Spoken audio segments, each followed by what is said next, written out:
오늘 지난주가 부활주의를 맞이했었죠. 그래서 예수님의 부활 기념을 맞이했고, 예수님께서 죽으셨다가 사흘 만에 살아나시면 세상이 뒤집어져야 되잖아요. 그렇죠? 제자들도 예수님 살아나셨다, 진짜다 진짜다 하고 막 날뛰고 맞이하고 잔치를 해야 되는데도 불구하고 제자들 중에도 믿지 않는 사람들도 있었고요. 그리고 예수님을 네가 하나님의 아들이야? 그래서는 못 박아 죽이는데 앞장섰던 지도자들도 예수님께서 부활하셨다면 우리가 잘못했잖아, 우리도 하나님 믿는 사람인데 진짜잖아, 하나님의 아들을 우리가 죽였어? 아이고, 빨리 우리가 예수님 찾아가서 우리가 죽을 죄 졌습니다, 정말 죄송합니다, 하나님의 아들이 이제 아닌 줄 알았어요. 근데 부활하신 거 보니까 진짜잖아요, 저희들 불쌍히 여기시고 용서해 주세요, 이렇게 해야 정상이잖아요. 사람은 잘못을 알면 잘못을 빌 줄 알아야 돼요. 그런데 그 지도자들은 잘못을 빌기는커녕 어떻게 했어요? 도리어 그 무덤가를 지키던 병정들을 돈으로 매수해 가지고, 만약에 누가 뭐라 할 거들랑 예수님의 제자들이 예수님의 신을 훔쳐갔다라고, 우리가 잠자는 사이에 훔쳐갔다 그래라, 이렇게 헛소문을 퍼뜨리게 했어요. 사실은 그 로마 병정들은요, 책임을 물어야 돼요. 시신을 잃어버리지 못하게 하기 위해서 지키는 건데 잠들었다는 것 자체가 책임을 물어야 되는 거예요. 근데 도리어 돈을 주고서는 매수했어요. 시신 훔쳐갔다 그래라. 그런데 제가 성지순례를 가서 그 예수님의 무덤은 아니지만 그 무덤과 비슷한 모델의 무덤이 하나 있어요, 예루살렘에. 그래서 거기를 가봤더니, 여러분, 무덤이란 데가 약간 허리를 굽혀서 들어갈 정도면 입구가 크다는 얘기죠. 그 큰 입구를 돌 큰 걸 갖다가 이렇게 굴려서 이렇게 덮었거든요. 뚜껑을 그냥 돌을 굴려가지고 덮는 거예요. 그리고 무덤을 열려면 옆으로다 또 굴리거나 이걸 제껴야 되는데, 아니, 로마 병정이 그 문간에서 자고 있는데 이 돌을 굴리려면 제가 볼 때에 돌이 한 이 정도로 두꺼운 것 같아요. 그 돌이 있어요, 하나. 그거를 만약에 굴리려면 최소한도 5-6사람 이상이 양쪽에서 서너 사람씩 이거를 밀고 당기고 해서 굴려가야 돼요. 그리고 이게 동굴을 팠던 거기 때문에 바닥이 빤빤하지 않기 때문에 이것이 울퉁불퉁하다고요. 그러면 그 거대한 돌이 굴리면은 소리가 날까요, 안 날까요? 덜컹덜컹 소리가 나죠. 아니, 그런 데서 로마 병정들이 드렁클클하고 잠자고 있어요? 그런데 여러분, 옛날이나 오늘날이나 이게 선동이 무서운 거야. 선동. 돈으로 다 매수하고서는 누가 예수의 시체가 거기 있냐 없어졌다 그러면 제자들이 훔쳐갔다 말해라, 그렇게 했어요. 그래가지고 예수님 부활하신 이후로 오늘날까지도 유대인들은 그 거짓된 선동을 믿고서 예수를 안 믿어요. 여러분, 지도자 잘못 만나면 그러는 거야. 지도자 잘못 만나면 그들이 거짓 선동에 속아 넘어가서 정작 하나님의 아들 메시아를 믿어야 하는데 정작 믿지 않는 거야. 그게 참 불행한 거예요. 그 나라나 오늘날 우리나라도요, 지도자들이 선동 정치를 하고 거짓 정보를 흘리고 막 거짓말을 꾸며내잖아요. 이번에 서울과 부산 선거할 때도 얼마나 거짓말을 그렇게 그냥 밥 먹듯이 하잖아요. 그것은 사실은 국민들을 무시해서 그래요. 국민들을 어리석게 보기 때문에 그래요. 그래서 이런 데 넘어가면 안 되는 거예요. 근데 유대인들은 거기에 넘어가는 바람에 오늘날까지 구원받는 사람들이 별로 없어요. 메시아를 믿지 않기 때문에. 참으로 그러한 안타까운 일들을 볼 수가 있습니다. 그럼에도 불구하고 부활을 믿는 자의 신앙생활은 우리는 세상 사람들과 뭔가 달라야 됩니다. 똑같으면 안 됩니다. 오늘날 예수님을 믿는다 하면서도 부활 신앙은커녕 마치 죽은 신앙생활 하는 것 같이 보이는 신앙인들이 얼마나 많은지 몰라요. 예수를 믿는데 예수 믿는 사람 같지 않은 거야. 저 사람이 집사래, 저 사람이 권사래, 저 사람이 장로래. 아니 저런 사람이 목사야? 지금 그렇게 하는 사람들이 얼마나 많은지 몰라. 왜 그러냐? 부활의 신앙을 제대로 믿지 않기 때문에 그런 거예요. 부활의 신앙을 믿는다면 우리는 확실하게 하나님을 믿는 것을, 예수를 믿는 것을 우리는 자랑하게 돼 있어. 자랑. 그리고 남들한테 막 얘기하게 돼 있어. 예수님 부활하신 것을 얘기하지 않고는 못 견뎌. 그럴 정도가 돼야지 되는데, 아니 저 사람 밥 먹을 때도 기도 안 하고 또 맨날 세상 얘기만 하는 거 보니까 예수 믿는 줄 전혀 몰랐어, 이렇게 말할 정도인 사람은 아직까지 부활의 신앙을 제대로 믿지 않는 사람이라고 말할 수 있습니다. 그러한 자들을 향해서 예수님은 부활을 믿는 자들이 신앙생활을 잘할 수 있도록 도와주시고 오늘 방향을 제시해 주신 것입니다. 오늘 세 가지 방향 말씀드리겠습니다. 첫 번째로, 예수님은 마음문을 닫은 제자들의 마음을 열어주셨어요. 제자들은 예수님 죽고 나서 마음문을 닫았거든요. 아우, 예수 믿고 3년 동안 또 따라다녀봤자 소용없었어, 예수님 죽으니까 끝이야 하고서는 그들은 마음문을 닫았어요. 우리 그 말씀을 한번 45절에서 우리 다 같이 한번 읽어보겠습니다. 45절 시작. 이에 그들의 마음을 열어 성경을 깨닫게 하시고 그랬어요. 자, 예수님의 제자들이나 오늘날 그리스도인들이나 공통적인 것 중에 하나는 마음의 문을 열지 않고 꽉 닫은 신앙생활하고 있는 사람들이 나는 그래도 신앙생활 잘하고 있다라고 착각하고 있는 거예요. 자, 마음을 닫았다는 것은 마치 이 물컵이 여기 있죠. 물컵이 있는데 뚜껑을 닫은 것 같아요. 뚜껑을 닫고 여기 위에다가 물을 한 주전자 붓어요. 물이 들어가요, 안 들어가요? 안 들어가요. 다 흘려버린 거야. 양동이 하나 부으면 들어갈까요? 뚜껑 닫혀 있으면 절대 들어가지 않아. 그런데 우리 사람의 마음에도 뚜껑이 있는 거예요. 뚜껑. 그 뚜껑이 뭐냐면 문의 문. 그래서 마음의 문이라래. 근데 여러분, 내 마음은 내 마음대로 안 돼. 여러분 자기 마음대로 살아요?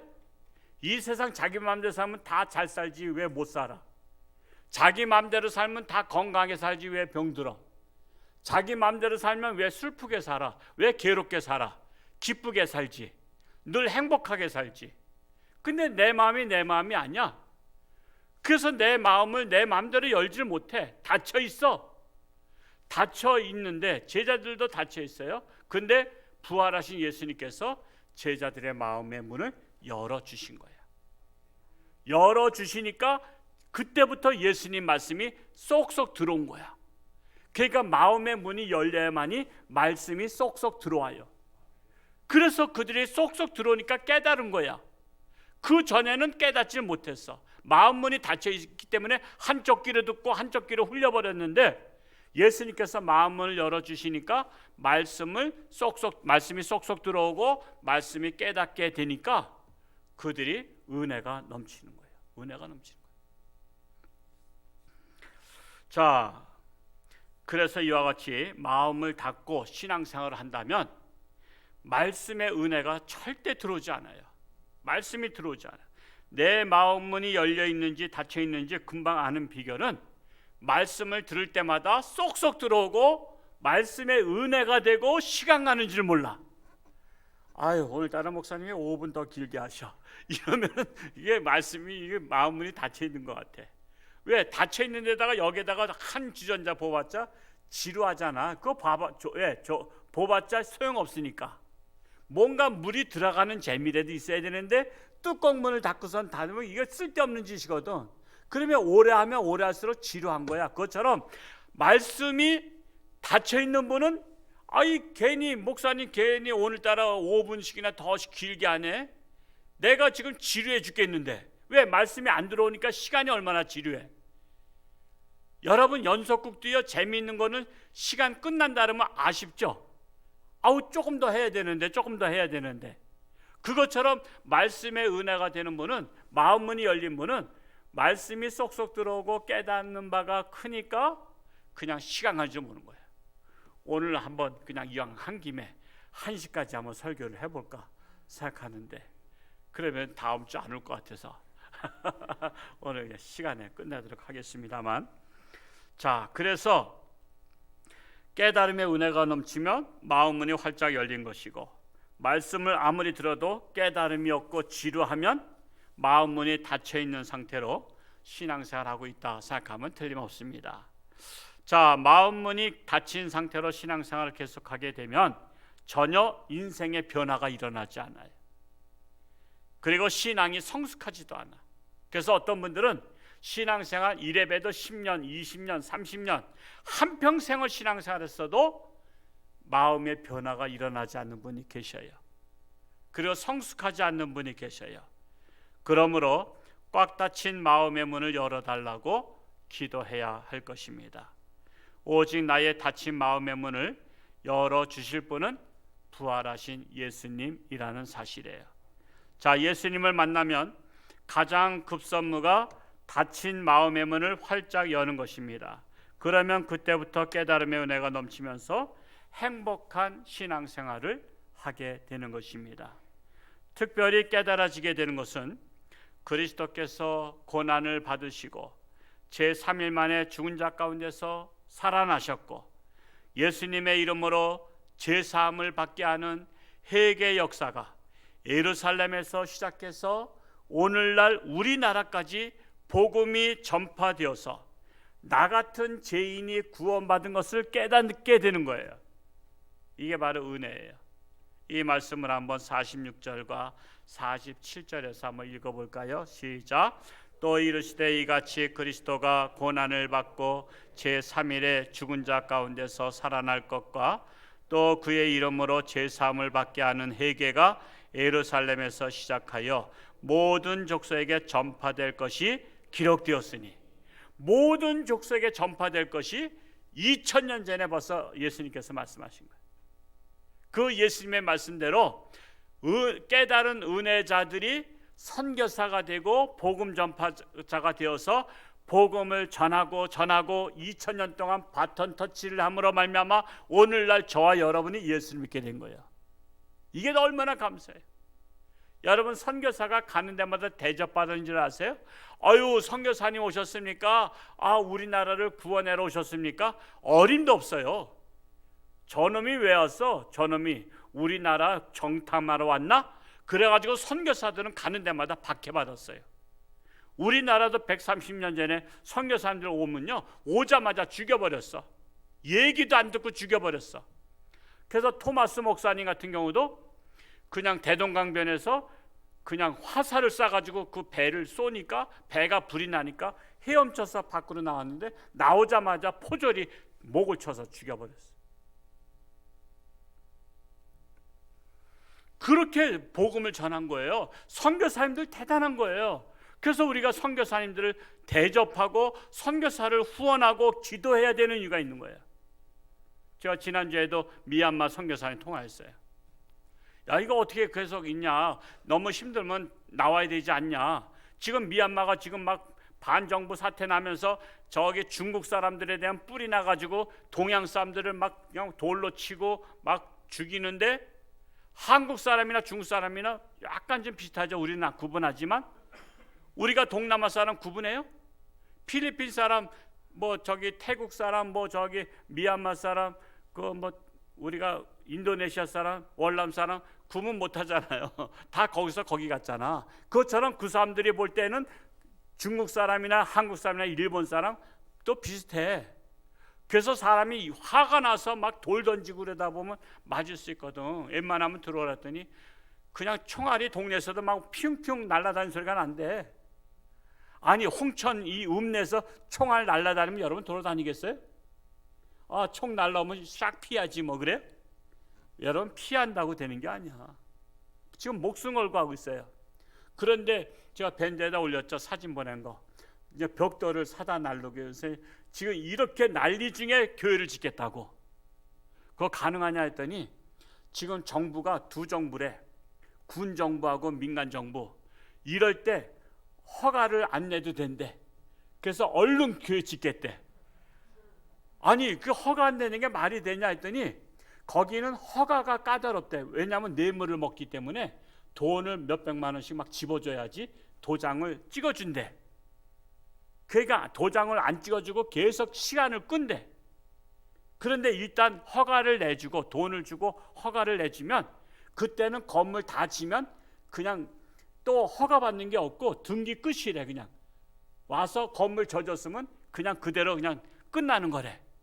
그래서 지금 두 정부가 있어가지고 이쪽에다 허가를 낼 수도 없고 저쪽에다 허가를 낼 수 없고 정부가 마비돼서 이때 끝나기 전에 얼른 교회 져버리면 허가 끝난 거래.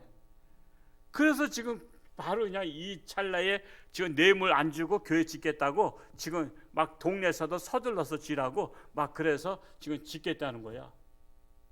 하여튼 총에 맞지 않도록 기도하시기 바랍니다. 총에 맞지 않도록. 지금 그렇게 위험한 데서 이 복음 오늘 말씀처럼 너희가 하나님의 은혜를 깨닫고 예루살렘에서 모든 족속에게까지 이 복음을 전파하라. 그래서 이것을 받아들인 자마다 구원을 받게 하신 하나님의 은혜를 우리는 생각하면 너무나 감사한 거예요. 감사한 거예요. 저는 선교사는 못 나갔지만요. 그래서 보내는 선교사 역할은 내가 해야 되겠다. 그래서 선교사님들 가능한 한 다 대접하고 또 후원하고 기도하는 거예요. 우리가 가야 할 걸 그분들이 간 거야. 그래서 우리가 정말 선교사를 위해서 늘 기도해야 돼요. 늘 대접해야 돼요. 오면 따뜻하게 각 선교회별로 자기 선교사님 맞이할 수 있기 바랍니다. 자, 그래서 두 번째로 깨달음의 은혜가 임한 자들은 하늘로부터 능력을 받을 때까지 하나님 성전 중심의 신앙생활을 하게 되는 거예요. 깨달음과 은혜가 있는 사람은 하나님 성전 중심으로 신앙생활을 하는 거예요. 우리 그 말씀을 49절에서 한번 읽어볼까요? 시작. 볼지어다 내가 내 아버지께서 약속하신 것을 너희에게 보내리니 너희는 위로부터 능력으로 입혀질 때까지 이 성에 머물러 하시니라. 머물러 하시니라. 자, 여기에 보면 내가 내 아버지께서 약속하신 것을 너희에게 보내리니 누구를 보낸다는 거예요 도대체? 누구를 보내는 거죠? 성령님. 성령님. 내가 떠나가는 것이 너희에게 유익이라. 가지 마시옵소서, 죽지 마시옵소서 했을 때 제자들에게 예수님께서 뭐라 했어요? 내가 떠나가는 것이 너희에게 유익이라. 내가 가면 보혜사 성령님을 하나님께서 보내주신다. 그래서 지금 예수님께서 지금 부활하셔가지고 승천하시기 직전에 자 이제 내가 가면 하나님께서 약속하신 성령님을 보내주실 거니까 성령님을 어디서 기다리냐면 성전에서 기다리는 거예요. 성전에서. 하나님의 집에서 기다리라는 거야. 세상에서 기다리지 말고 세상 향락 속에 빠졌다가 오시면 민망하니까 하나님의 성전에서 너희들은 성령이 오실 때를 기다리라. 이렇게 말씀을 하신 거예요. 그 하늘로부터 오는 능력이 바로 성령의 능력이에요. 우리의 신앙생활이 말씀을 깨닫는 것으로만 끝나서는 결코 안 돼요. 깨달으면 그것을 실천해야 돼. 자꾸만 우리는 어떤 때는 오늘 말씀 깨달았어. 오늘 참 은혜 받았어. 막 구역 예배 때 참 많이 깨달았거든요. 근데 깨달았으면 어떻게 해야 되죠? 그걸 실천해야 돼요. 실천. 그 좋은 사건이 뭐냐면 예수님께서 가장 큰 계명이 무엇이냐 말씀하실 때 하나님 사랑하고 이웃 사랑하라 했죠. 그래서 이웃 사랑에 대해서 선한 사마리아인 비유했죠. 강도 만난 사람이 강도를 만나서 다 죽게 되었을 때 그를 데려다가 여리고로 가서 주막집에다가 놓고 주막 주인한테 치료비를 주면서 부비가 더 들면 내가 돌아올 때 내가 지불할 테니까 이 사람 도와주시오. 내가 모르는 사람이지만 내가 이 사람을 강도 만난 이웃을 내가 길거리에서 만나서 이웃입니다. 그래서 이 사람을 도와주게 됐거든요. 그래서 선한 이웃이 누구냐라고 했을 때 바로 이 선한 사마리아인 같이 내 주변에 강도 만났듯이 어려움 당한 사람들을 도와주는 것이 그게 이웃입니다. 그러니까 예수님께서 너 깨달았구나, 깨달았으면 돼, 그게 아니라 뭐라 그래요? 너 깨달았으면 너도 이와 같이 가서 내 주변에 어려운 사람들 도우라는 거예요. 그냥 깨닫는 거로 끝나는 것이 아니야. 깨달으면 우리가 행동으로 하는 거예요. 이것이 바로 어떻게 해야 돼요? 성령의 능력을 받아야만 깨닫고 우리가 행할 수가 있어요. 행하는 능력을 가질 수가 있어요. 근데 깨닫기만 하고 행한 능력이 없는 것은 아직 능력을 받았다라고 아직 검증할 수가 없어요. 이는 마치 뭐 같으냐면, 여러분 자동차의 능력이 뭐죠? 자동차는 뭐가 능력이죠? 달리는 게 능력이에요. 자동차는요, 막 숲을 속을 가는 게 능력이 아니야. 뭐 공중에 날아다니는 게 능력이 아니라, 자동차는 능력을 받아서 달려가야 돼. 길을. 예를 들어서 110km 여긴 110km 그러면 110km 달릴 줄 알아야 되는데, 고갯길인데 능력이 있는 자동차는 110km 막 올라가. 근데 능력 없는 자동차는 드르렁 그러면서 막 도도도도도 하면서 이게 80km도 내기 힘들어. 근데 능력 받으려면 자동차는 뭘 해야 되죠? 기름을 넣어야 돼. 주유소에 가서. 주유소가 자동차는 능력 받는 곳이야. 요즘은 전기차도 있죠? 전기차가 능력 받으려면 어디 가야 되죠? 충전소 가야 돼. 충전소. 충전을 해야 돼. 그러면 충전을 잔뜩 하고 나면은 그 뭐 400km든 500km든 그것만큼 달려갈 수가 있는 거야. 이와 같이 우리 하나님의 백성들이 능력 받으려면 어디 가야 돼요? 하나님의 성전. 하나님의 성전이 주유소야. 뭘 주유해요? 성령의 기름을. 성령의 기름을 우리가 받아야 돼. 그래서 성령의 기름 부어 주셔서 그러잖아요. 그래서 우리는 성령의 기름을 우리 안에 그냥 충만하게 그거 갖다 성령 충만이라잖아요. 성령 충만 받게 되면 우리는 능력이 있는 신앙인의 삶을 살게 되는 거예요. 능력이 있는 신앙인의 삶을 살게 되면 아픈 사람을 위해서 기도하면 병든 자가 낫고, 또 어려움 당한 사람 소식을 들으면 교회가 물질로 도와주고, 또 문제를 해결하지 않는 사람은 하나님의 지혜로 문제를 풀어주고. 그렇게 했던 사람 중에 한 사람이 누구냐? 요셉 아니에요. 요셉은 권세가 있는 사람은 아니었어요. 감옥에 있는 죄수야. 그런데도 애굽의 바로 왕이 꿈을 꿨는데 이 꿈을 해결할 수 있는 사람이 아무도 없어. 그러자 술 맡은 관원장이 제가 과거에 부끄러운 일로 감옥에 갔을 때, 그때 제가 깜빵 동기 중에 하나가 지금 요셉이란 청년이 있는데 그 청년이 꿈을 정확하게 해석해 줍니다. 그가 죄수지만은 황제께서 한번 만나시면 문제를 해결할 것 같습니다. 그러니까는 그래? 왜? 아무도 자기 꿈을 해결할 사람이 없으니까 그러면 그를 데려와 봐라.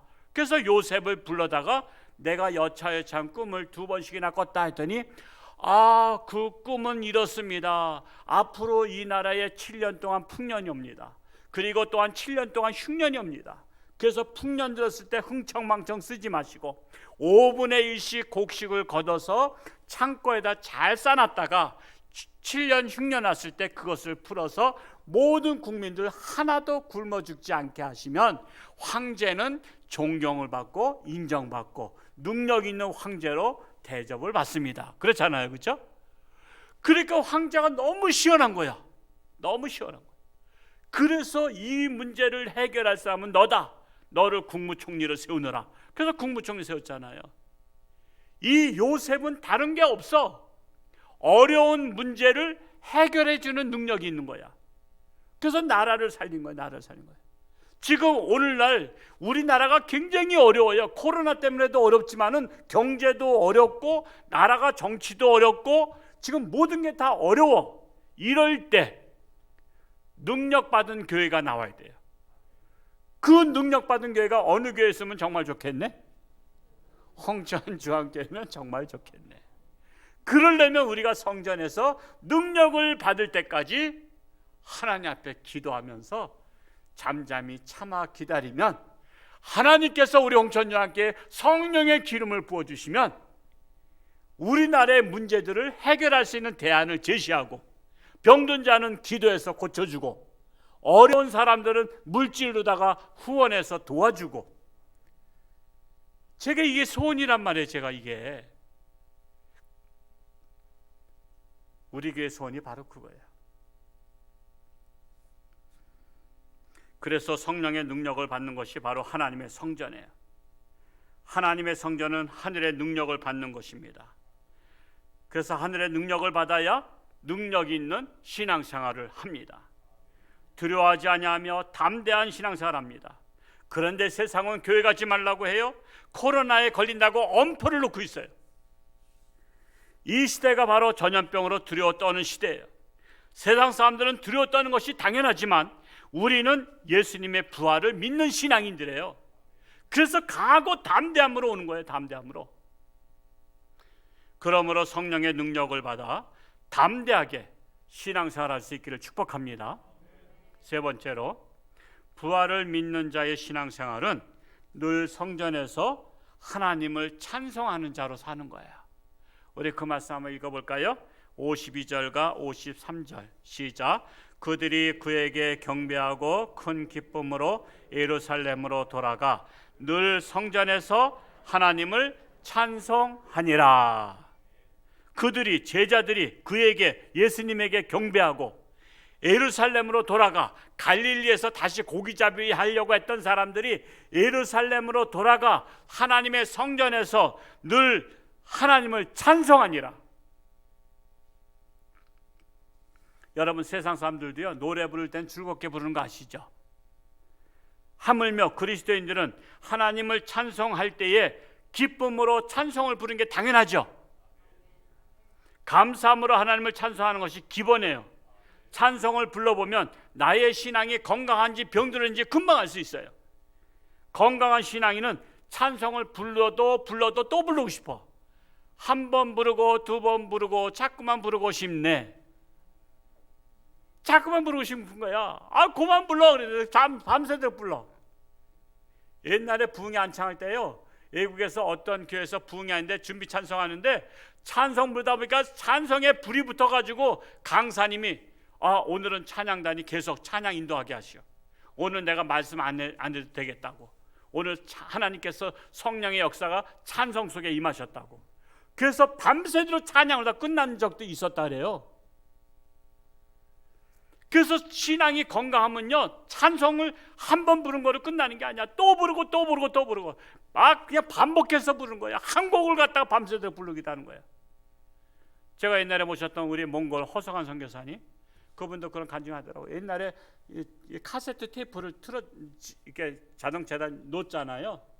게다가 지금 이제 CD도 안 넣고 이제 MP3인가 뭔가 하지만, 그분이 찬양을 들으면서 같이 부르면서 가다가 눈물이 나는데, 눈물이 갑자기 앞을 가려서 중앙선을 침범했대. 갑자기 앞에 차가 불빛을 하이트라이트 막 비치면서 빵빵거리는 바람에 그냥 부딪히기 전에 얼른 틀었대. 눈물이 앞을 가려서 죽을 뻔했대. 제가 그 간증을 잊지 못하고 있어요. 허석한 선교사님이 하신 말씀이야. 여러분, 찬송 부르다가 눈물 난 지가 언제예요? 지금 여러분, 찬송 부르다가 눈물 난 지가 언제냐 말이에요. 감격이 있어요. 감격. 찬송을 부르다가 막 가슴이 뜨거워지고 불이 임하고 눈물이 줄줄 흐르던 때가 언제냐 말이에요. 우리 찬송을 회복하자고요. 찬송을. 저도 요즘에 찬송을 못 불러. 그냥 기운도 없고, 수술하고 나서는 달라져서 그러기도 하지만, 너무 찬송을 내가 소홀히 했다. 옛날에 찬송 얼마나 많이 불렀어. 제가 젊었을 때는요, 70년대 시골에서 좀 잠시 살 때는 자전거 타고 교회를 갔어요. 자전거 타고 한 5리가 좀 넘었어요. 근데 자전거 마이카 시대가 아니니까 70년대는 저는 교회 갈 때 뭐 낮에는 그렇지만 사람들이 보니까 그렇지만 저녁 때 수요 예배라든가 저녁 예배, 주일날도 저녁 예배 있었잖아. 그러면 집에서 갈 때 껌껌한 거야. 근데 자전거 타고 껌껌하니까 아무도 나를 보는 사람이 없으니까 나 찬송을 부르면서 가는 거야. 주님을 찬양하면서 막 가다 보면요, 동네 사람들은 다 알아. 이민수 지나간다고 아는데 뭐 안 보이니까 창피할 게 없어. 그 찬양을 주 하나님 하면서 막 부르고 그냥 입을 쫙쫙 벌리니까 뭐가 들어오냐면 날파리가 들어와.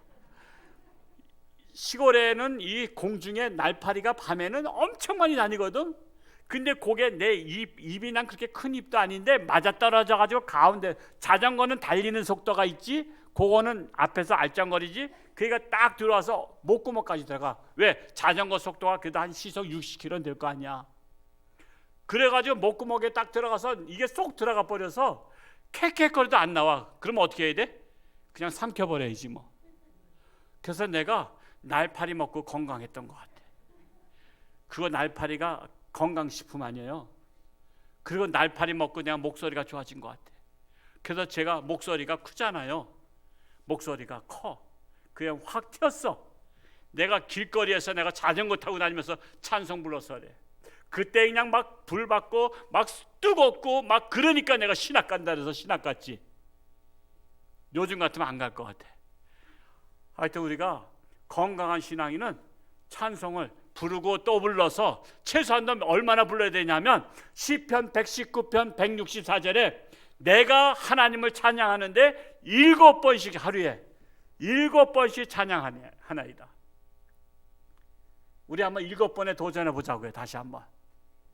이제 처음에는 사다리도 한 번에 7개 계단 올라가기 힘들어. 그러니까 처음부터 지금 여러분 7곡 부르기 힘들어. 그러니까 이번 주에는 한 곡에 도전해 보시기 바랍니다. 그랬다가 한 곡이 하고 나서 조금 아쉬울 때가 되면 2곡을 다 올리는 거야. 그래서 2곡을 부르다가 또 아쉬워. 그러면 3곡을 부르는 거야. 3곡이 아쉬우면 또 4곡, 5곡, 6곡, 7곡. 근데 아파트에 사는 분들은 또 찬송 또 힘차게 부르면 윗집에서 아랫집에서 또 신고해. 저 찬송 부른다고 코로나 생긴다고. 그래서 그럴 바에는 어디 와서 하라고? 교회 와서. 지금 늘 성전에서 하나님을 찬송하니라.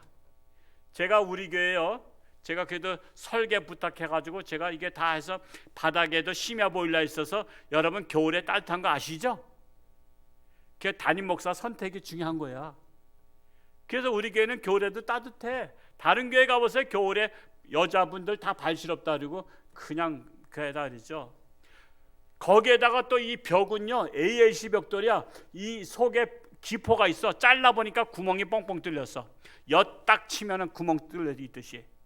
그래서 소리가 그 안에 잡아먹어. 그리고 공기도 잡아먹어서 밖에 찬 공기가 못 들어오고 안에 공기가 밖으로 안 나가. 그래서 우리가 소리도 안 나가. 소리도 창문만 열지 않고서 우리가 찬양 부르면요, 밖에서 모기 목소리밖에 안 들려. 그래서 여러분 마음껏 찬양하고 마음껏 기도하라고. 하다못해 시끄러운 저 드럼을 쳐도 밖에서 툭툭툭툭 소리밖에 안 들려. 왜 그렇게 만들었냐면 우리 성도들이 언제든지, 우리 교회는 오픈되어 있잖아요. 다른 교회는 평일날 문 잠근데 우리는 오픈되어 있다고. 언제든지 와서 찬양 부르고 언제든지 소리 질러서 기도하라고. 우리 교회는 24시간 계속 오픈되어 있는 거야. 제가 25년 동안 홍천님께 한 번도 문 안 잠궜어. 문 잠그는 거 거리도 없어. 아예 그냥 열려 있어. 그런데도 기도 안 해. 그런데도 찬송 안 불러. 우리 앞으로 해보자 이거죠. 이제는 예수님 부활하셔서 그걸 부탁했잖아요. 너희들 능력을 받을 때까지 성전에 머무르고 너희들 찬송을 하라. 그러면 성령을 주시겠다 그랬어요. 성령을. 이제 우리가 받자고요. 우리가 기도하고 우리가 찬송 불러서 능력을 받자고요. 세상 정부는 기도하지 말라, 찬송 부르지 말라, 코로나 핑계를 대지만 결과는 무능력한 그리스도인이 되라는 거예요. 너희들 기도하지 말고 찬송 부르지 않으면, 너희들 교회 가지 않으면 무능력한 크리스찬 되라. 우리 그 말 들어서는 안 돼요. 우리는 교회 와야 돼요. 단 우리 법을 지키면서, 거리두기 하면서, 마스크 착용하고 소독하면서, 발열 체크하면서, 우리는 할 거 다 하면서 하나님 앞에 마음껏 기도하고 찬양해야 된다라는 사실이에요. 이제 예수님 부활하셨습니다. 내가 의심한다고 예수님의 부활이 결코 취소되는 것이 아니에요. 마음의 문을 열어달라고 기도해야 할 것입니다. 그리고 성령의 능력을 받아야 할 것입니다. 그러면 성전에서 하나님을 찬송하게 될 것입니다. 찬송을 부르지 않으면 못 견디는 심정이 올 것입니다. 감사와 감격과 기쁨이 넘치는 찬송은 하나님을 기쁘시게 할 것입니다. 우리 교회 성전에서 찬송 소리가 끊이지 않았으면 좋겠습니다. 구역 모임 때마다 찬송을 좀 가능한 한 구역장님들이 이끄세요. 우리 더 부르시다, 더 부르시다. 김 집사님 좋아하는 찬송 뭐야? 우리 같이 부르시다. 이 집사님 좋아하는 찬송 뭐야? 우리 이번에 이 집사님 좋아하는 찬송 불러보자고.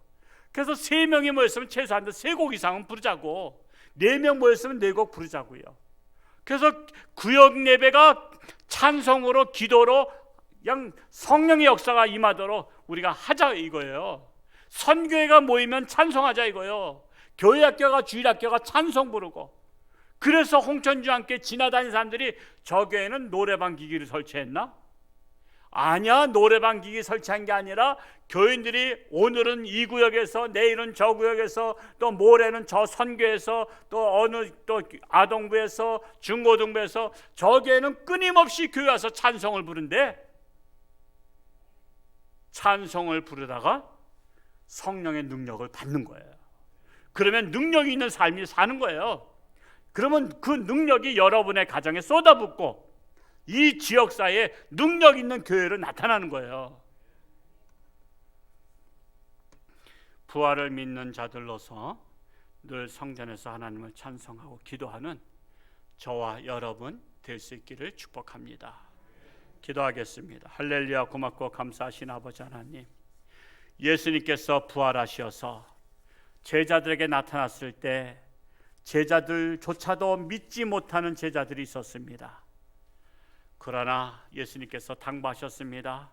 능력을 받을 때까지 예루살렘 성을 떠나지 말고 성전에 모여서 기도하며 찬송을 부르라.